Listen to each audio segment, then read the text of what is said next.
Okay, here we are at the very front end of the International Space Station. This is the forward end of Node 2, and this is right behind this hatch is the PMA, the pressurized mating adapter, to which the space shuttle docks whenever the next space shuttle comes.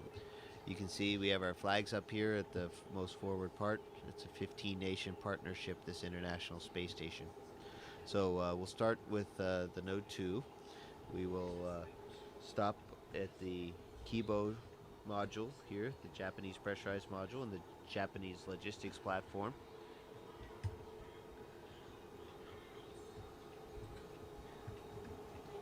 We'll stop back there in a second. We'll take a look in the Columbus module, pride of the European Space Agency, and our pride too. And then you can look down the stack, and you can see several other modules, and even into a little bit into the functional cargo block, the FGB, and then the service module. So it's a really big space station that we got. Welcome to Kibo. Please enjoy and relax in this brand new, the most spacious and quietest room in the ISS.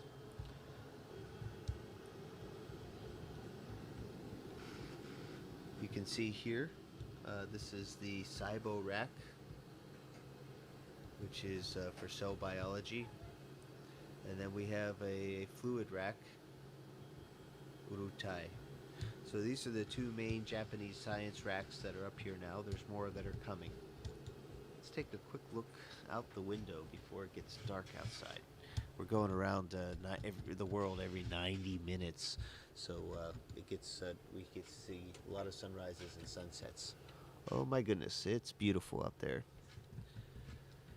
So this is looking out the port side of the space station, and we're actually also on the front side, so front port side of the space station. And let's take a look what we can see out there. We can see the robot arm I was talking about, the GEM RMS. Those orange things are the solar arrays on the port side. And you can see we have a full set, and 15A STS-119 is going to be bringing up the last solar array on the starboard side. And take a look. There's our beautiful blue planet there. And looking at this and where we are, I'd say we're over the South Indian Ocean. You can actually see some icebergs down there. So we're actually probably between Africa and Antarctica. You can actually see the different shades of the blue water. Okay, so now fly with me. We're going to go to the Columbus module.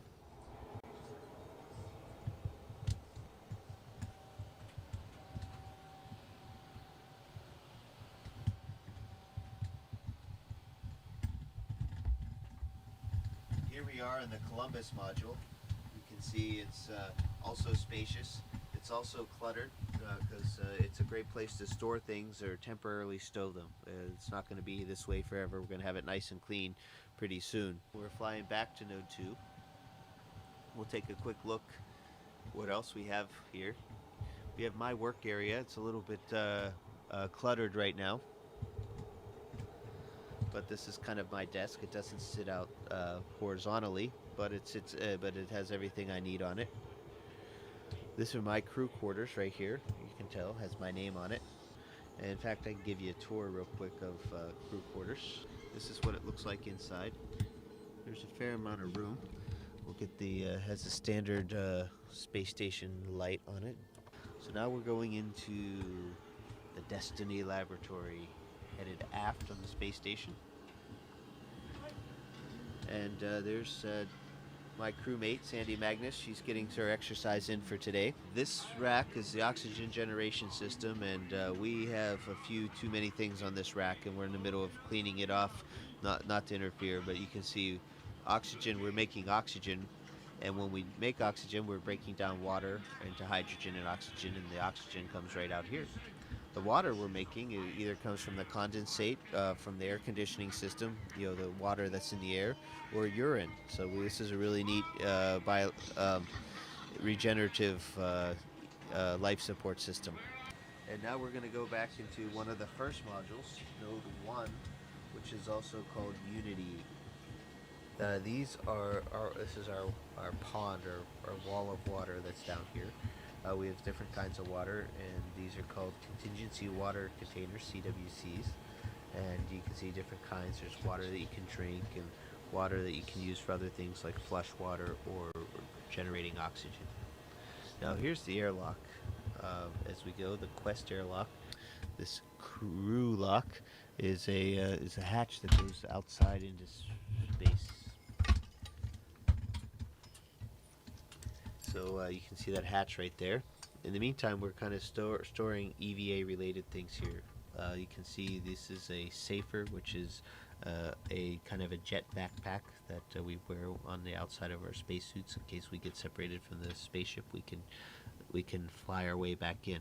I remember being a Capcom on STS-96 when I first saw these signs. That's pretty amazing.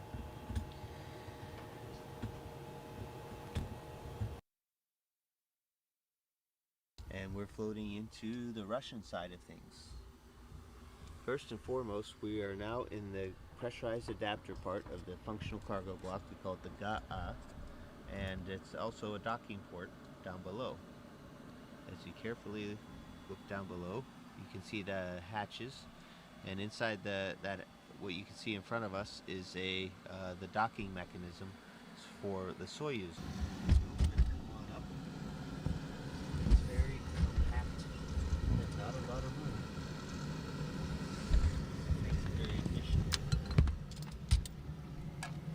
Now Yuri's been busy unloading the Progress. We just finished an EVA, so things here in the functional cargo block are very functional right now and very cargo-y. So you can see things are just really full here in the FGB. As we leave the FGB here and go into the docking compartment. Docking compartment is another one of those vertical looks, and it's a kind of a misnomer. It's not just docking compartment, but it's also a airlock. So Yuri and I went out in these two spacesuits a few weeks ago and went into open space and had a spacewalk. Continuing on down through here, we'll stop here on the way back, is our Progress cargo vehicle. The Progress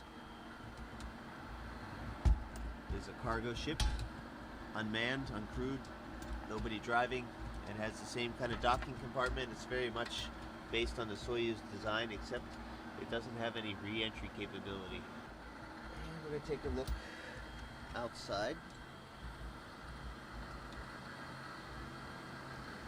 And this is the hatch that I opened up and went outside for a spacewalk, and we're looking aft on the space station. There's a ladder, some solar panels. We're looking at the service module, Zvezda, and looking at our beautiful planet Earth. Let's see if we get a nice little view here of Earth. A little small treat, because no tour of the space station would be complete without it. Last but not least, in the service module, Zvezda, which means star. It's the heart of the space station. It's where we used to have the only place where we could create oxygen and live with the carbon dioxide removal system, as well as a place to eat and sleep. There's my crewmate, Yuri Lonchikov, exercising on the treadmill with vibration isolation system, the TVIS. So this is our eating area. There's our table, and we're just getting ready for lunch. There's our water dispenser right there, Russian style, and our controller for the water dispenser.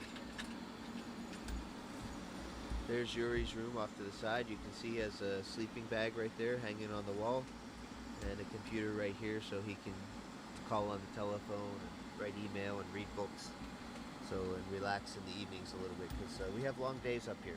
This is a surprise visit that you guys are paying on us today, so things aren't cleaned up, but they're real. This is exactly how we work and live in space. And that'll wrap up the tour. This is the International Space Station. A very good example of what human beings can do when we work when we work closely together.